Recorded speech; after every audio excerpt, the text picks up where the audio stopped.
पुरुषोत्तम। हम सभी लोग ननिवाला नाम के एक माँ आश्रम में रहते थे।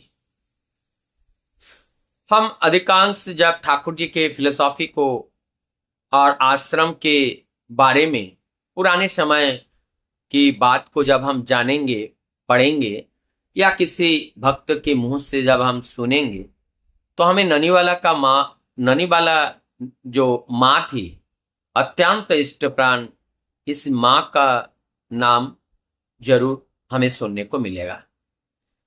तो हम सभी लोग जानते हैं, हम लोग देवी देवताओं की पूजा करते हैं। देवियों में माँ दुर्गा, माँ काली, और ये मिट्टी के मूर्ति बना करके हम उस माँ की पूजा करते हुए वैदिक विधि विधान के साथ उस माँ की गुणावली के बारे में हम लोग व्याख्यान करते हैं। वो बताने का प्रयास करते हैं कि माँ कैसे होती हैं, माँ किस तरह से हमें रक्षा करती हैं। इससे का अर्थ ही है कि माँ क्या है। वो मातृशक्ति हमारे हृदय में है और वही मातृशक्ति किस तरह से हमें जगाना है और जिससे हमें उस दुर्गति को दलित करना है।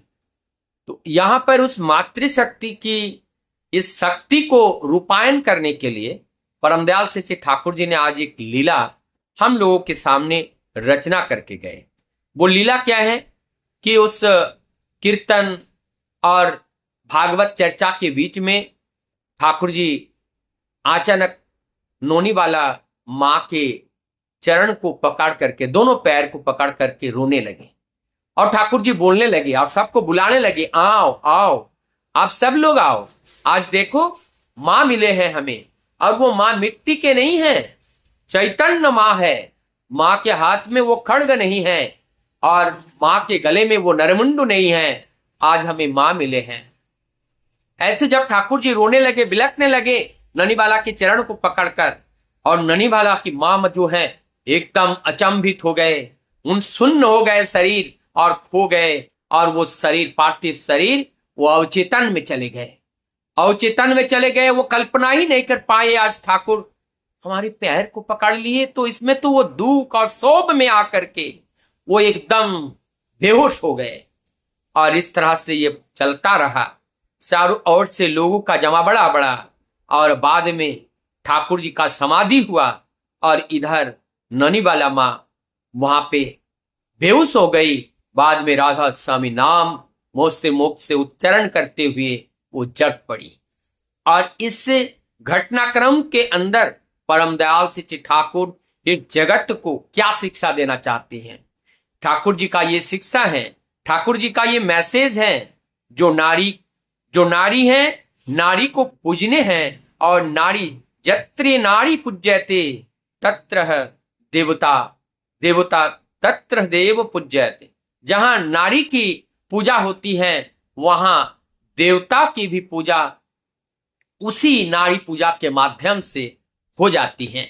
इसीलिए हमें मातृशक्ति को, माँ को किस रूप में देखना चाहिए। उस माँ के ठाकुर जी ने इसीलिए बोले हैं, माँ को जब तक नारी रूप को जब माँ रूप में हम समझ ना पाए तो नारियों का मुंह दर्शन करना भी पाप है। तो आइए आज इस कलयुग में ये जो मातृशक्ति है, मातृशक्ति को हम माँ की दृष्टि से उन्हें देखें। जब हम माँ की दृष्टि से उन्हें देखेंगे तो मातृशक्ति हमारे अंदर स्थापित होगा, जिससे हम शक्तिवान होंगे, बलवान होंगे, बुद्धिमान होंगे, और समाज की जो कुरीतियां हैं, समाज की जो कुसंस्कार हैं, उसको तोड़ने में हम सफल होंगे और हम अपने परिवार, समाज, राष्ट्र और संपूर्ण विश्व को एक जगत गुरु के स्थान तक पहुंचाने में हमें बहुत मदद मिलेगा।